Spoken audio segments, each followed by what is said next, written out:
Namaskar, good evening, and welcome to my channel.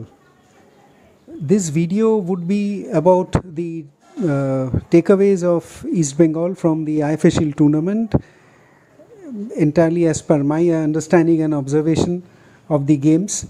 And secondly, I mean the games which East Bengal played, and then on my observations about the forthcoming Super Cup tournament. So takeaways বলতে আমার যেটা প্রথমে মনে হয়েছে যে দেখুন, as far as the organic structure of the tournament was concerned, according to me CFL was a much tougher competition than this 3-match IFA Shield tournament.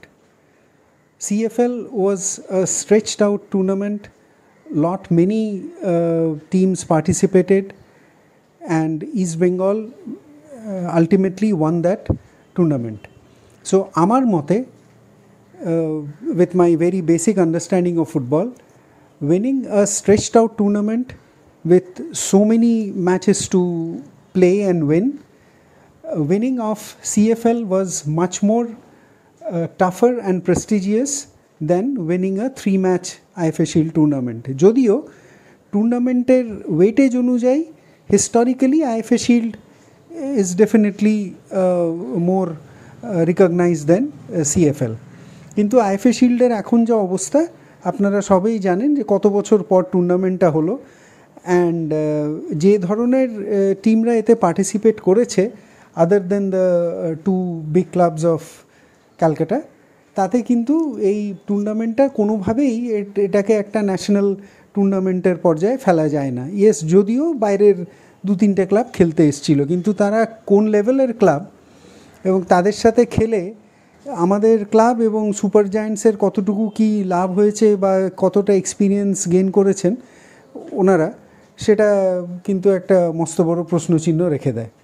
So আমার মনে হয় না যে এই টুর্নামেন্টটা জেতা নিয়ে এত লাফালাফি করার, উচ্ছ্বসিত হওয়ার কোনো কারণ আছে, বা এততে দুঃখে ভেঙে পড়ারও কোনো কারণ আছে। উচ্ছ্বসিত হওয়ার একটা কারণ থাকতে পারে সুপার জায়ান্টসের জন্য, বিকজ যে এন্টিটিটা একটা মানে একেবারে এক্সিস্টেন্সিয়াল ক্রাইসিসের একেবারে কিনারায় এসে দাঁড়িয়ে পড়েছিল, সেখান থেকে এই টুর্নামেন্টটা না জিতলে, take my word, they would have been in serious trouble.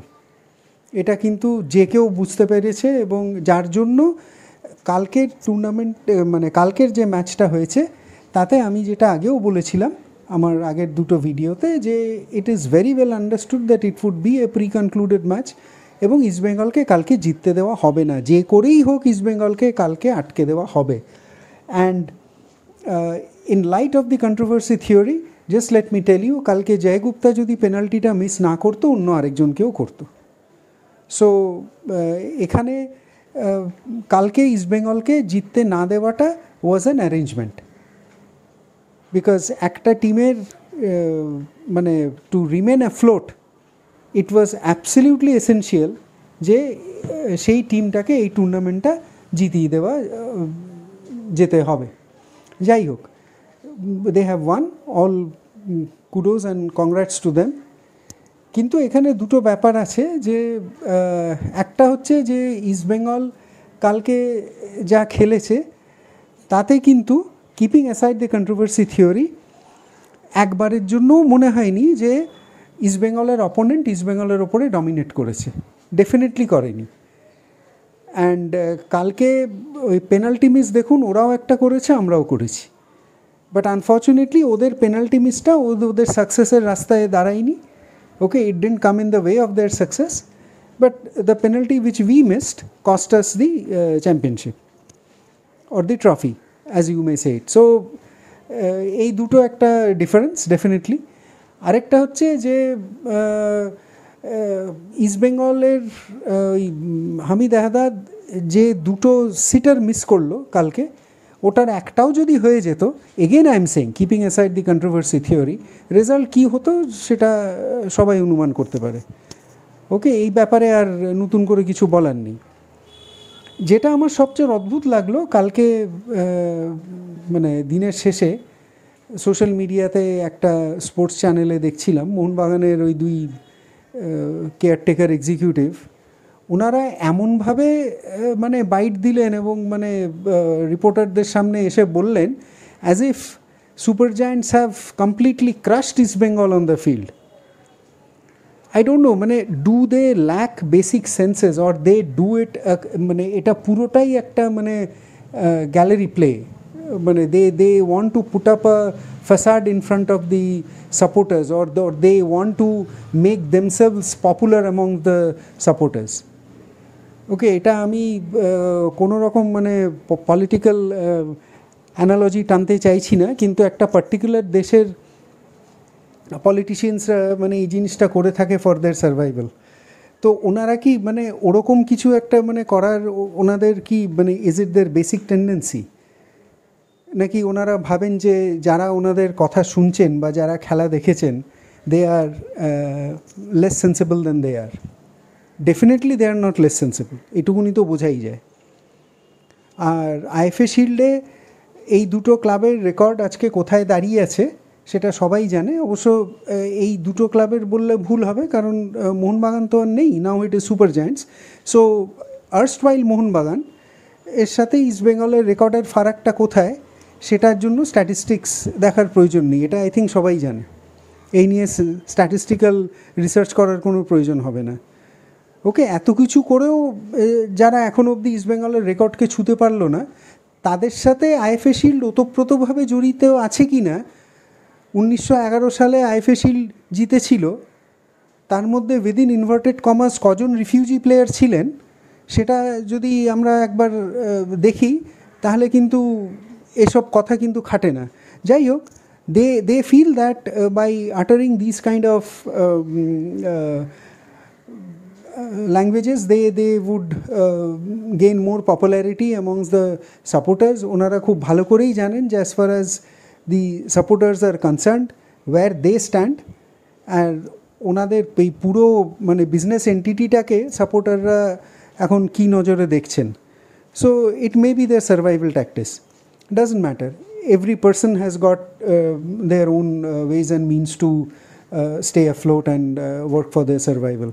So my good luck to them and to their business entity, which is also a football club, and they also play football. So I hope they will be doing well in future also.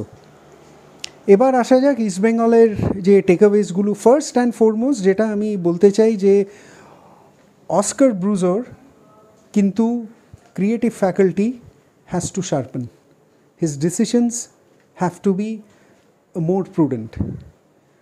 এটা আমার মনে হয় সবাই আমার সাথে একমত হবেন, এবং অনেক ক্রিটিক্সের মুখেও আমি এই কথাটা শুনেছি যে কালকে জয়গুপ্তাকে কেন ফার্স্ট 11-এ রাখা হয়নি এটা বোধহয় একমাত্র উনি বলতে পারবেন।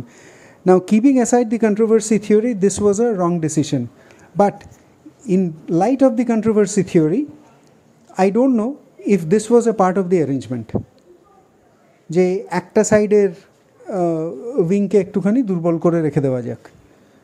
এবং আপনারা যদি দেখে থাকেন গোলটা কিন্তু সেদিক থেকেই হয়েছে। ওকে, সেদিক থেকে সেন্টার হয়েই কিন্তু গোলটা আলটিমেটলি হয়েছে। জয়গুপ্তা নামার পরে সুপার জায়ান্টসদের ওই উইংটা কীভাবে ফাংশন করেছে সেটা I hope all of us have seen it. Not you, all of us have seen it. So this is one thing. Second, যখন 1-1 হচ্ছে এবং ম্যাচ শেষের দিকে গড়িয়ে আসছে, উনি যখন সাবস্টিটিউট করলেন, উনি কি করে ডাবল স্ট্রাইকার না নিয়ে সৌভিক চক্রবর্তীকে নামালেন? This is one more question. Again I am saying, keeping aside the controversy theory, in light of controversy theory maybe this was a part of the arrangement, যে কোনোভাবেই আমরা আজকে জিতবো না। ওকে, জিততে দেওয়া হবে না, চেয়েও এখানে হয়তো এইটা কাজ করেছে যে আমরা কোনোভাবেই জিতবো না। সো যার জন্য ডাবল স্ট্রাইকার না নিয়ে সৌভিক চক্রবর্তীকে নামানো হলো। এটা কোনো দিন মানে unless you lack in confidence, এই জিনিসটা কি কোনো অ্যাগ্রেসিভ মানে স্পোর্টস স্ট্র্যাটেজির মধ্যে এটা পড়ে?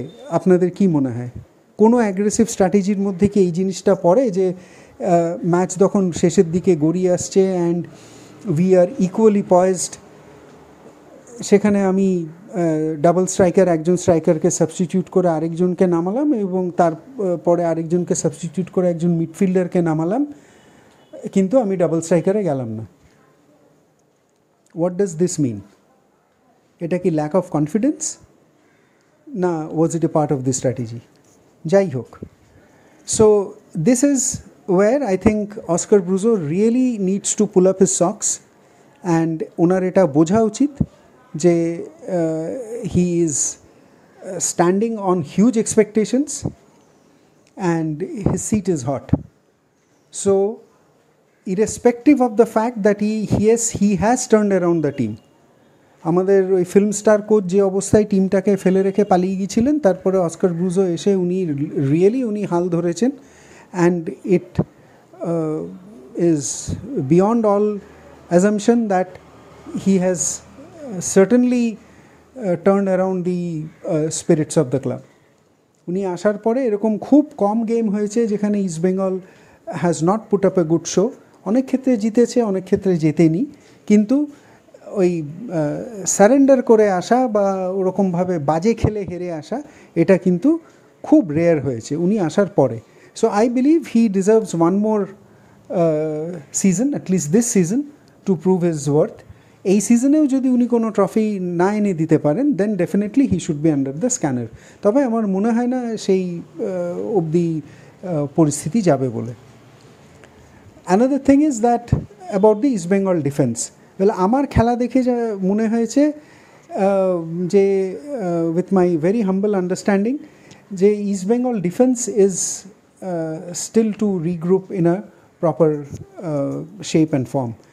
এখনও আপনার উইংস অ্যান্ড সেন্টার ব্যাকের মধ্যে কিন্তু অনেক গ্যাপ থেকে যাচ্ছে, সাইড ব্যাক এবং সেন্টার গ্যাপের মানে সেন্ট্রাল ডিফেন্সের মধ্যে।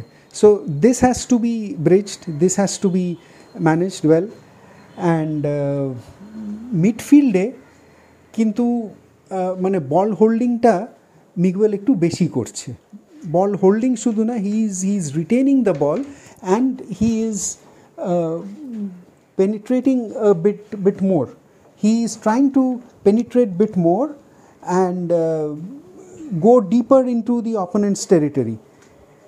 আমার মনে হয় সেটা না করে যদি একটু তাড়াতাড়ি বলটাকে আরেকটু তাড়াতাড়ি যদি রিলিজ করতে পারে, I think that would be more helpful for the club, I mean for the team. সো এই একটা জিনিস আছে। আর আরেকটা জিনিস হচ্ছে যে গোলকিপার চেঞ্জ করা নিয়ে অনেকে অনেক রকম কথা বলছেন। My humble request to all the critics and to all the supporters would be, please do not blame Debjit. দেখুন, দেবজিৎ এমন একজন প্লেয়ার, ওনার sincerity and integrity is unquestionable as far as my impression of him as a player goes. Debjit গিলের চেয়ে ভালো না খারাপ, that's a question of debate. আমি সেই ব্যাপারে কোনো কমেন্ট করতে চাই না, কিন্তু as far as a sincerity and integrity is concerned, he definitely deserves no questions on that. এবং উনি কালকে ফার্স্ট শটটাই বাঁচিয়ে দিতেন, আনফর্চুনেটলি ওটা ওনার মানে বোধহয় হাতের নিচে লেগে গোলে ঢুকে গেছে একটু, মানে ইট ওয়াজ মানে matter of a few millimetre maybe, for which he could not save that. ওটা সেভ করে দিলে কিন্তু things would have been very difficult. So যাই হোক, please do not blame him. আমার সামহাও মনে হয়েছে যে this was not a very wrong move by Oscar, goalkeeper change করাটা। Yes, Gill had been on the field for 120 minutes. He had seen the ball much more on the pitch than Devjit, and his touch and feel of the ball was much more than Devjit. কিন্তু এরকম আমি অনেক matches দেখেছি in European League where at the last moment, just before tiebreaker, goalkeepers have been changed and they have been able to pull out a surprise. So এটা কিন্তু খুব একটা আমার মনে হয় না খুব একটা মারাত্মক ভুল ডিসিশন ছিল বলে। অ্যান্ড যেখানে ইস্টবেঙ্গলকে জিততে দেওয়া হবে না সেখানে দেবজিৎ গোল বাঁচায়নি বা বাঁচাতে পারেনি, সেটা একটা অন্য কথা, কিন্তু আমার মনে হয় না যে ওর চেষ্টায় কোনো ত্রুটি ছিল বলে। So please refrain from blaming Debjit. Okay, now coming to the super cup, আমার যেটা মনে হয় যে হ্যাঁ রাইট, আরেকটা জিনিস যেটা আমি মিস করে যাচ্ছিলাম, সরি ফর দ্যাট, যে যেটা ফাইনালি আমার which I feel is that the East Bengal think tank must have very strong sessions with the strikers regarding conversion of the opportunities. কালকেও যে ধরনের গোল মিস দেখলাম, ওই দুটোর মধ্যে একটাও যদি গোল হয়ে যেত, things would be different, again setting aside the controversy theory. So you cannot win matches by missing goals. Okay, এটা পৃথিবীর কোনো ক্লাব বা কেউ এটা করতে পারে না। Like in cricket, catches win matches. In football, as simple as that goals win matches.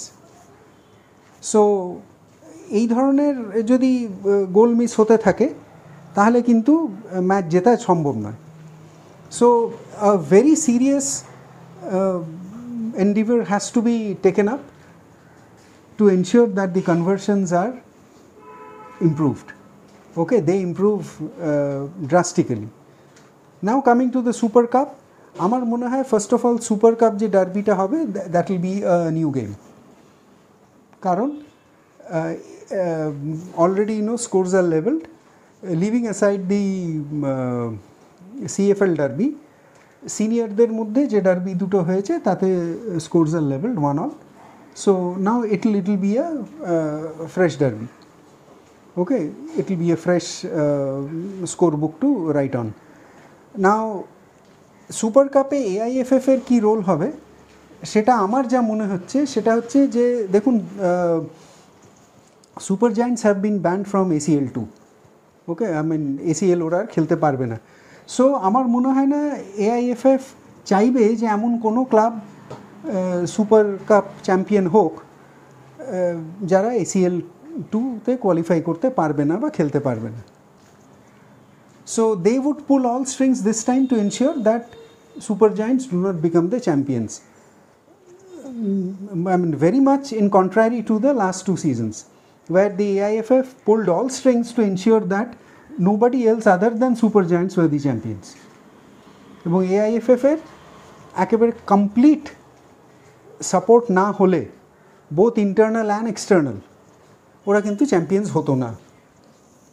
At least 24-এ তো হতোই না, আই মিন 23-তে তো ডেফিনেটলি হতো না, 24-এও হতো কি না আই ডাউট।